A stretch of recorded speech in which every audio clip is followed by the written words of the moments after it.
السلام علیکم جی، ویلکم کرتا ہوں آپ کو مرتضیٰ گارڈن چینل پہ۔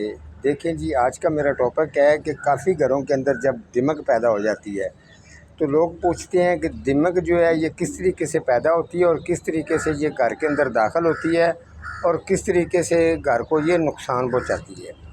یہ دیکھیں، یہ مینگو کا ایک پودا لگا ہوا ہے جو بالکل ان کی دیوار کے ساتھ ہے، ٹھیک ہے۔ تو یہ ابھی اس کو کاٹیں گے، ٹھیک ہے۔ اگر آپ نے بھی مینگو کا پودا اگر لگانا ہو تو اس کو یہ ذہن میں رکھنا، اس کو ایک سائڈ پہ لگانا ہے کہ گھر سے تھوڑا سا دور ہونا چاہیے۔